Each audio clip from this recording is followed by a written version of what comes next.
Hello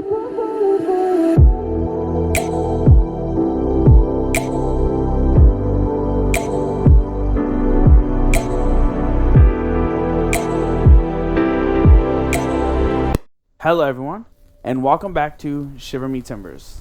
Now, on the last episode, we talked about the 1904 Olympic Marathon that went to shambles. If you guys missed that, definitely go be sure to check that out. It was a very interesting story. I had a great time going over the facts and the details with you guys. This episode, we're going to be talking about the 1912 VILLISCA axe murders. Now, these were a very brutal event that took place. So let's go ahead and get into that, shall we? Now, an old white frame house sat at the end of a quiet street in VILLISCA, Iowa. There are several churches up the street. A park facing a middle school is a few blocks away. The old white house looks like many of the others in the neighborhood, but it is abandoned. The house emits no light or sound, and a closer inspection reveals that the doors are tightly boarded up. VILLISCA Axe Murder House, says a small sign out front. Despite its foreboding experience, the little white house once housed life that was brutally extinguished one warm summer night in 1912 when a mysterious stranger broke in and viciously bludgeoned its 8 sleeping inhabitants to death. The murders became known as the VILLISCA Axe Murders, and they perplexed authorities for over a century.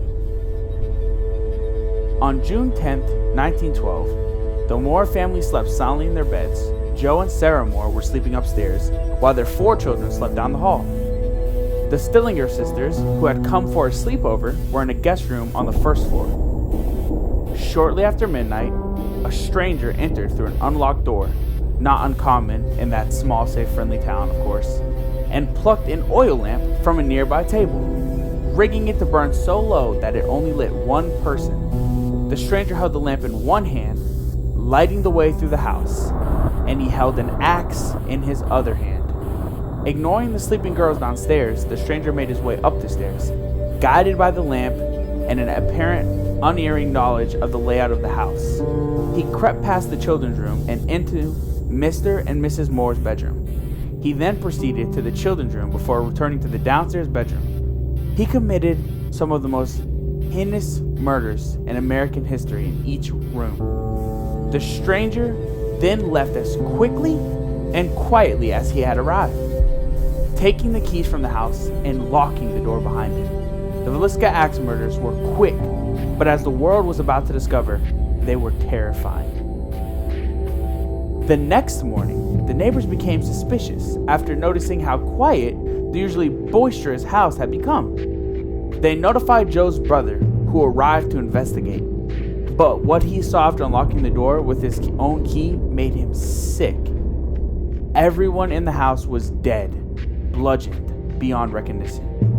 All 8 of them. The Moore parents were murdered first and with obvious force.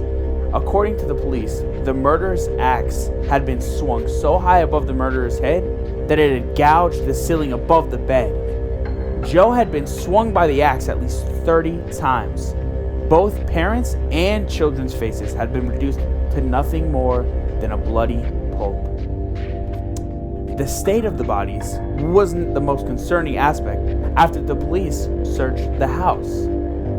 The killer had apparently established some kind of ritual after murdering the Moores. He had draped sheets over the Moore parents' heads and clothing over the Moore's children's faces.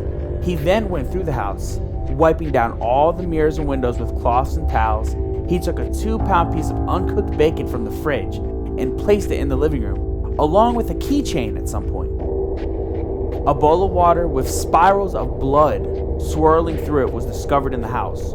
The murderer, according to police, washed his hands in it before fleeing. By the time the police, coroner, minister, and several doctors had thoroughly examined the crime scene, word of the heinous crimes had spread, and a crowd had gathered outside the home.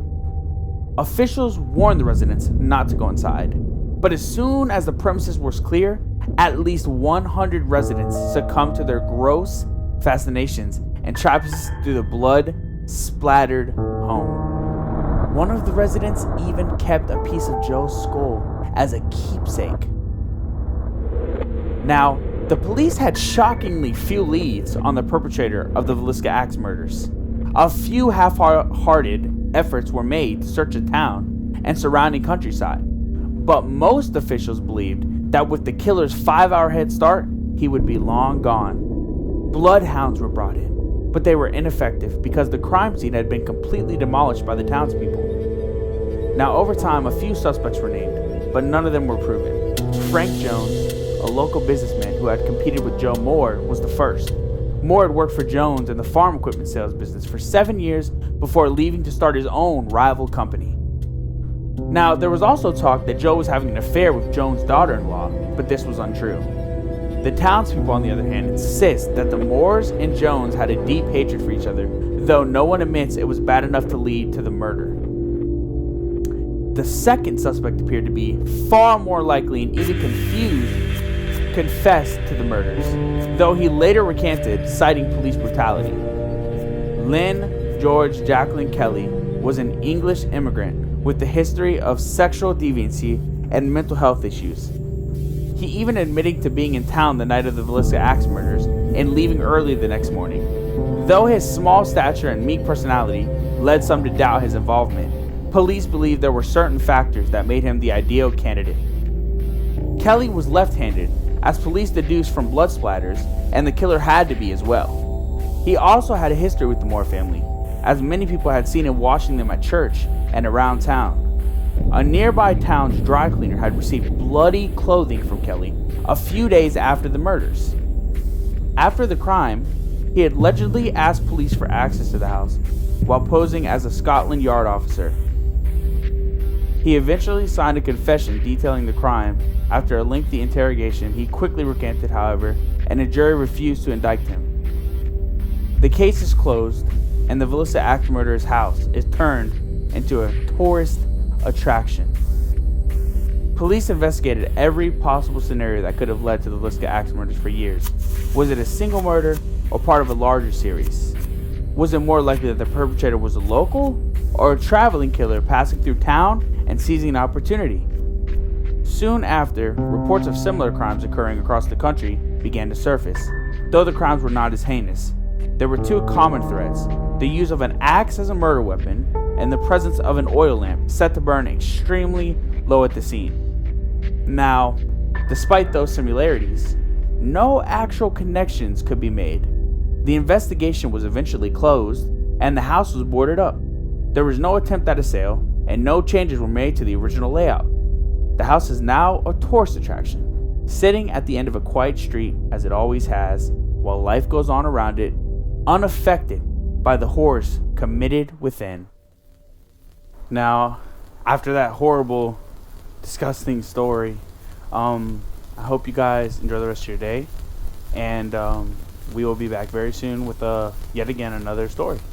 I like doing these. I like going over the facts, and don't let you guys' tempers get shivered on the way out. Take care.